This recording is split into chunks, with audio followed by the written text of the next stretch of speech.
Welcome to bKash IQ. আজকে তোমাদের সাথে ভিডিওর মধ্যে ক্লাস 12 ফোর্থ সেমিস্টারের ইংরাজির গল্প থেকে ডাউন দ্য র্যাবিট হোলের যে প্রশ্নগুলো তোমাদের জন্য গুরুত্বপূর্ণ পরীক্ষায় সেগুলো আমরা তোমাদের সামনে তুলে ধরছি।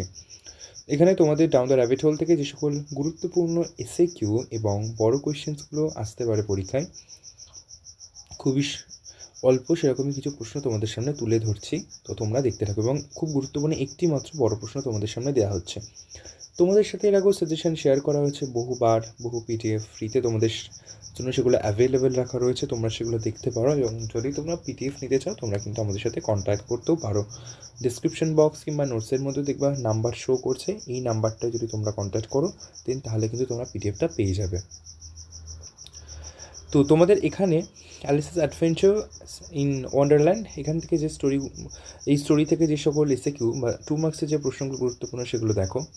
War the Alice sitting in the beginning of the story. প্রথম কথা, এটা আমাদের গুরুত্বপূর্ণ যে অ্যালিস একদম গল্পের শুরুতে কোথায় বসেছিল।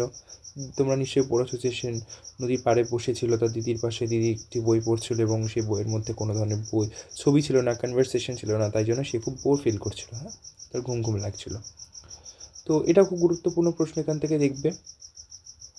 এছাড়াও গুরুত্বপূর্ণ প্রশ্ন এখানে কিন্তু লাল কালিতেও দেখবা মেনশন করা, যেমন এই প্রশ্নটা দেখো গুরুত্বপূর্ণ, সেহেতু এটা কিন্তু লাল কালি দিয়ে কিন্তু লেখা রয়েছে। তোমরা কিন্তু অনলাইনে ক্লাস করার জন্য যোগাযোগ করতে পারো, যদিও আর সময় এই মুহূর্তে নেই। তোমরা একমাত্র নোট, সাজেশন, পিডিএফ এরকম বিষয়গুলো যদি তোমাদের নিডেড হয় তো সেই সকল বিষয়ের জন্য তোমরা কিন্তু যোগাযোগ করতে পারো।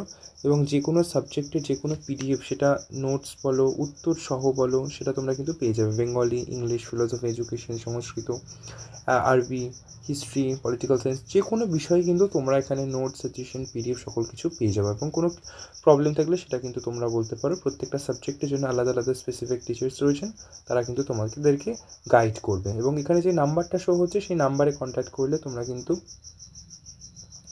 যে তোমাদের কোয়ারিজ রয়েছে সেটা কিন্তু তোমরা শেয়ার করতে পারবে। মানে তোমাদের যদি নোটস লাগবে কি পিডিএফ লাগবে সেটা পেয়ে যাবে। এবং নোটসে তোমাদের ইংরাজির সাথে সাথে কিন্তু বাংলা মিনিংগুলো দেওয়া রয়েছে, তোমরা কিন্তু ইজিলি বুঝতেও পারছো। আর যদি কারো শর্ট নোট লাগে, শর্ট নোট তোমাদের সামনে দেখিয়েছি, তো শর্ট নোট পুনরায় আবার তোমাদের সামনে ভিডিও আসবে, তো সেটাও তোমরা সংগ্রহ করতে পারো। তোমাদের যেরকম নিডস, তোমাদের বেসিক যা দরকার, তোমাদের দরকার পরীক্ষায় ভালো মার্কস তোলার জন্য। অধিকাংশ জনের ক্ষেত্রে স্টুডেন্টদের সাথে কথা বলে যা বুঝতে পারি, তারা শুধুমাত্র কেউ পাস করতে চাইছে, শুধুমাত্র পাস নাম্বারটা কোয়ারি করতে চাইছে। তো কোনো অসুবিধা হবে না, খুব ভালো মার্কস পাবে তোমরা যদি এই পিডিএফটা অথবা এর থেকেও শর্ট পিডিএফ আমরা শেয়ার করছি সেটা যদি দেখো। এমনকি প্রত্যেকটা কবিতা থেকে একটি করেই আমরা নোট দিয়ে দিয়েছি, তো সেই একটি নোট সেটা কিন্তু তোমরা দেখতে পারো। এখানে দেখো পরস্পর প্রশ্নগুলো রয়েছে, তোমাদের সামনে দেখানো হচ্ছে।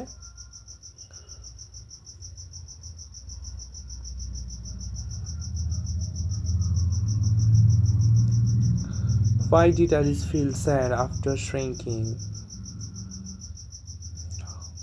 কে গল্পটা লিখেছে এবং কখন লিখেছে, এটা খুব একটা গুরুত্বপূর্ণ নয়, তবে লেখকের নাম কিন্তু সবসময় মাথায় রাখবে। যখনই কোনো গল্প পড়ছো তার লেখকের নাম বা কবির নাম বা যিনি নাটক লিখেছেন সে প্লে রাইটারের নাম, এগুলো কিন্তু সবসময় মনে রাখবে। What is the main theme of the story? What does the rabbit hole symbolize in the story? এরপরে দেখো তোমাদের এই 2 মার্কসের প্রশ্নটা খুব গুরুত্বপূর্ণ, জন্য লাল কালি দেওয়া রয়েছে। এটা খুব গুরুত্বপূর্ণ। What did Alice notice at the side of the well. এখান থেকে এগুলো খুব গুরুত্বপূর্ণ, সেজন্য লাল কালি দিয়ে মার্ক করা আছে। What happens when Alice jumps down the rabbit hole both in physical and psychological aspect. এটাও কিন্তু 6 মার্কের জন্য গুরুত্বপূর্ণ।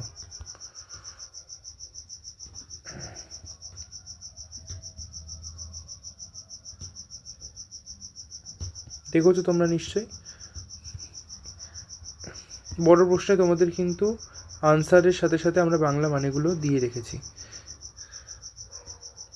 যদি তোমাদের দেখো খুব শর্টে কিন্তু এই আনসারটা তোমাদের দেওয়া রয়েছে। যদি তোমাদের এর থেকেও একটি পিডিএফের মধ্যে সকল লাগে সেগুলো আমরা শেয়ার করেছি। এছাড়াও যদি শর্ট পিডিএফ লাগে, কোনো কোয়ারি থাকে, তোমরা ডিসক্রিপশন বক্সে যে নাম্বারটা রয়েছে তাতে তোমরা কন্ট্যাক্ট করতে পারো। আর একটা কথা বলছি, যারা এই মুহূর্তে দাঁড়িয়েও, মানে ধরো তোমাদের 12 তারিখ থেকে পরীক্ষা, তো এই মুহূর্তে দাঁড়িয়েও যাদের নোটস এখনও তোমরা সংগ্রহ করোনি বা কোনো অসুবিধা, তারা কিন্তু কন্ট্যাক্ট করতে পারো। ডেসক্রিপশন বক্স কিংবা তোমাদের সামনে যে নাম্বার শো হচ্ছে এই নাম্বারে কিন্তু তোমরা ইনস্ট্যান্ট কল করতে পারো। কল না করে সব থেকে বেটার হয় যদি তোমরা হোয়াটসঅ্যাপ করো, তাহলে তোমরা কিন্তু তোমাদের কোয়ারি ইনস্ট্যান্ট জানাতে পারবে। Thank you so much.